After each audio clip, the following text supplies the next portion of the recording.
Hey guys, what is going on? Shawn and Naj here from Press Start doing a Let's Play of Metal Gear Solid 5 Ground Zeroes. Ground Zeroes. Which this is pretty big for me. This is the first Metal Gear Solid I'm actually giving a pretty decent long playthrough of. I played a bit of Metal Gear Solid 4 back in the day, but then I got sick when I was playing it about halfway, like a half an hour in. Not Metal Gear Solid's fault by any means. Quit too early. So like I just sort of, I haven't gone back to it then. Yeah. So I'm sadly very clueless on Metal Gear Solid's story and all that. This is a good place to start, so I'm going to walk you right through it. Alright, cool. Today we're going to do the Ground Zero Central mission, which is very controversial because obviously it's very short, but we're going to play on normal. You know, I don't want to make this video into a highlight reel of me getting shot in the face. So yeah. Just go to normal. Which most of the Metal Gear Solid games are pretty hard, right? Yeah, I mean, most of them have more difficulty settings, like easy, normal, hard, extremely hard, and veteran or something like that. I mean, that's not what they're called, but it's like a 4-tier type difficulty setting system. This is just normal and hard. I mean, it's probably just for the prologue, Ground Zeroes. They'll probably change it in the main game, Phantom Pain, but we won't know that until 2015, I guess. Oh man, that's still a ways away. A ways away. I guess that's why they did release this, just to tide me over. I mean, I agree with it. Then I don't agree with it because I feel as though $30 for a prologue, and then you pay $60 for the main game. I'm paying $90 for the full Metal Gear 5 experience. Yeah, that's a bit pricey. So, but I mean, I'm happy to have a Metal Gear game on next gen. Like I'm excited, and I've played this game about 50 times already because like it's just so it's so many different ways you can attack each mission. So, yeah. Which, man, coming right out of the gate, this looks gorgeous. Yeah. Like, I'm just going through Infamous Second Son on my PS4, and that looks awesome too. I mean, from the facial animations down, like it looks awesome. But this is the amount of detail on this cutscene is wow. Yeah, and well, even though we have a small sample of cutscenes in this, just because it's the prologue mission, you don't get that much dialogue. Like they like Kojima let you play this time, and no more of those annoying radio calls that stop you from playing every time. When someone wants to talk to you, you have to press the back button or select button to answer a phone call. Everything's just right into your ear. Yeah, it's pretty well integrated at this point. Don't worry, I kept my word. I feel so sorry for Chico. Little boy in love. I don't think I would chase a girl all the way to the southern tip of Cuba to a prison camp, but I mean, whatever floats his boat. Yeah. Jeez, he's like wired in. Like he's got almost the Resident Evil 5 like wire right into the chest thing going on. Yeah. Skullface did his number on everybody in that prison camp. Yeah, which that's Skullface, right? The guy in the what looks like a tux. Yep. Chico. Ricardo Chico. And he was first introduced in Metal Gear Solid Peace Walker. Huh.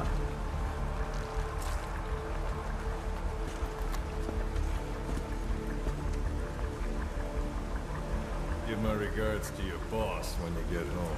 And when he says that, he's already expecting Snake to come rescue Chico. Huh. So something's, I mean, he already knows what's up. Yeah. And to let you know that what Chico has, he has the first Sony Walkman. Oh. They chose to throw that Sony Walkman in the game. I mean, it is a Sony game, so. Man, even the rats looked good as they were just like scurrying by the cage. As bittersweet as that sounds, so. The amount of detail in this is ridiculous right now. Yeah. And what amazes me is that the cinematics match the actual gameplay. Yeah. So. Well, I haven't seen any gameplay yet, so. I mean, it's not like how when you play, I don't know, the only game I can really think of which really amazed me as a kid when I played Final Fantasy X for the first time. The cinematics were just like, oh my God. They were gorgeous, and then you go play to the game, it's like, okay. I'm playing on PlayStation 2. I forgot, so. Or like with newer games now, or well, not like it's been going on for a while. Like, I like seeing games like League of Legends. They have an amazing, very elaborate cutscene, and it's like, God, this is gorgeous. And then you play a game, and it's like top down, and you're a point and click, and it just, I mean, it looks all right, but it's like, this isn't the cutscene. She's being held for interrogation. There's so much consistency here. Blackfang. Nice. A slice of American pie. And Kiefer Sutherland just, you know, puts the cherry on top. Yeah, which how does he compare to David? David Hayter. Yeah, Hayter, Hayter. I think that David Hayter, I mean, I still don't feel the way, you know, Kojima just, you know, outed him.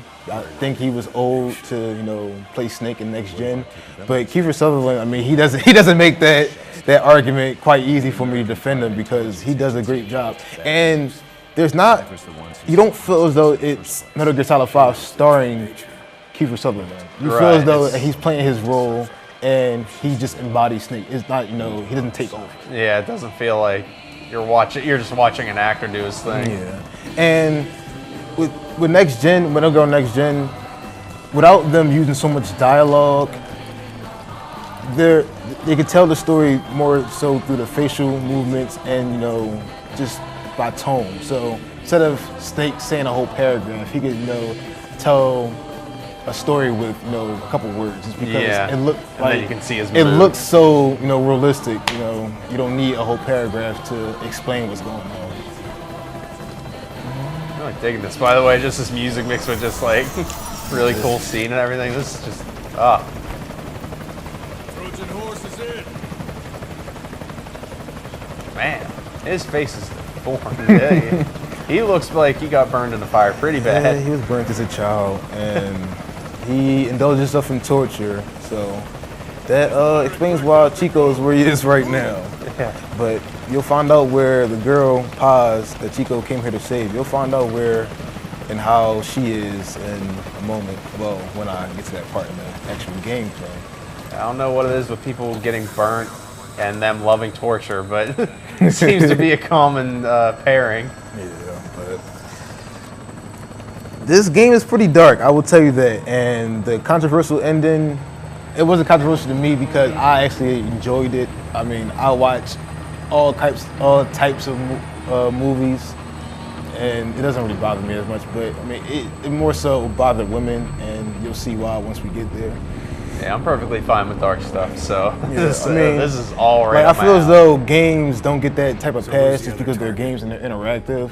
And I feel as though movies have more leeway because it's considered more of an art, where video games are considered, you know, like, I don't know, brainwashing a material. A lot of times, some developers say it's not even an art. Like, and specifically, I remember way back in the day, I read an article about Hideo Kojima. He was saying that video games aren't art. I don't remember why he was saying they weren't art, but I'm like, no, man, they're totally art. Yeah, he is looking to you know, bring games up there where movies are. I mean, movies are the money makers. I mean, games make a lot of money too, but he wants to, you know, he wants games to be in that same medium, in that same discussion. Yeah. I mean, because you have your Grand Theft Autos that sell, you know, ridiculously. Back at Mother Base in time for lunch. And there's You'll probably Snake just miss her. And you already know they had to give him a grand interest for next gen. hanging off of a cliff. of New course. voice, new body. And I mean, before we get into the gameplay, he feels like he's in his late 40s, but he feels like he's just out of college and he's getting ready to be drafted to the NFL or something. Like he feels like a 20-year-old wide receiver. He's athletic. That's like, and he's never been able to run. He can sprint in this game, so Nice. I mean that's nice little change up.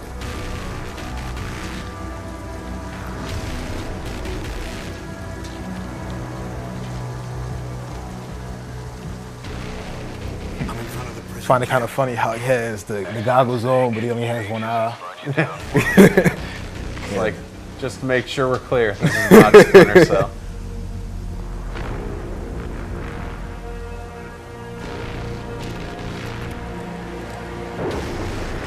Big balls. Kept you waiting, huh? You know, Kojima had to throw something cute in there, kept you waiting. Oh, of course. Kiefer Sutherland. Oh, yeah. Actually, never watched 24 all the way through, but Nice. I kind of want to now because you know I've seen people talk about his other work, and you know hearing him now, like how he just takes over the role of Snake. I know I'm interested to see what the hype around 24 was about. But yeah, I imagine he does a pretty good job. Like, are there specific roles some people do that make them really stand out? Like, or makes you really want to check out their other work? Yep.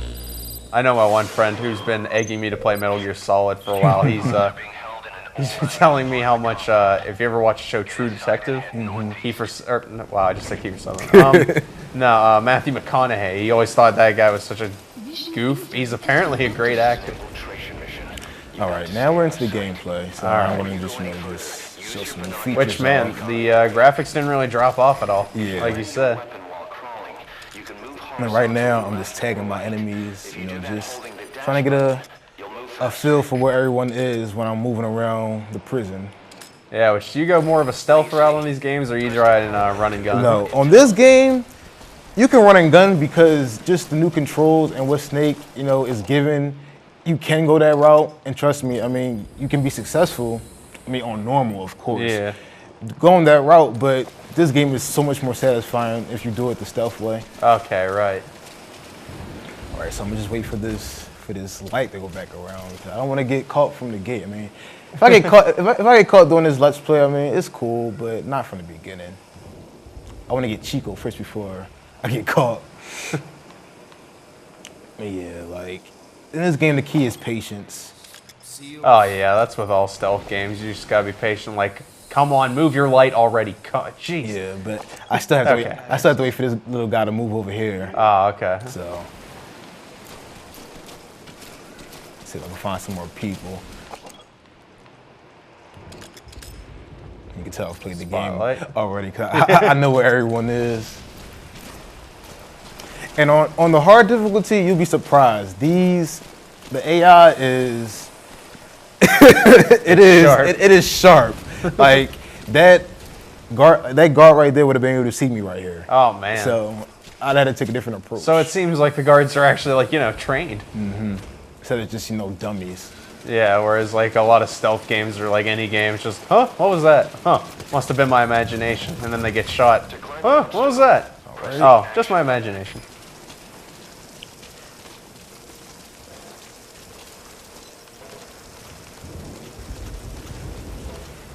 Get rid of this guy. All right. Ah, and they give you options. Yeah, now you have the option to interrogate people and get information out of them, or you can tell them to call somebody so you could, you know, kill two birds with one stone. Speak. About what? And they just, you know, give you information that, you know, puts intel on your map and stuff like that, which, you know, is a big help. Because finding them on previous Metal Gear games was just so difficult. Huh. So, and I'm not going to kill them just because I want to preserve my score, even though probably at the end of this Let's Play, I'm not going to have a big score, so.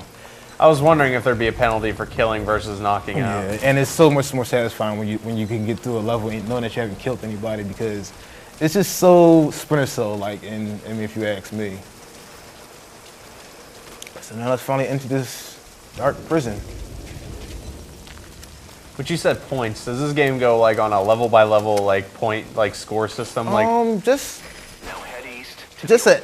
an A to F type system, and, and you're deducted with anything negative you do. And I'm not gonna make a movement here because there's a car about to come. I'm gonna wait for that to, yeah, now see, having not played it, I would have just ran right out. See, that's how I was. I restarted this mission like at least 10 times when the first day I bought the game, because like when it comes to Metal Gear games, I'm just such a perfectionist, and I hate getting caught. I want to make it to my first mission undetected, even though towards the end I was undetected. But yeah, I try and be a perfectionist for a while, and then my patience runs out, and I'm like, okay, I'm just gonna run. Let's tag this guy. Right. Way ahead of you on that one, man. Get rid of this guy right here. Between you and them. But it only works if you stop and take the time to focus your your attention. He doesn't see He's not liking that. Put him to sleep. Oh, are those like tranquilizers? Yep. Oh man. I was just thinking about it. I was like, wait a minute. And you said you weren't trying to kill anybody. No, I have my primary right here, which has the silencer on it. Well, a silencer that erodes over time, but I'm not going to be using that too much, I hope. A silencer that erodes. Huh. That's very specific detail. Let's get this little guy over here.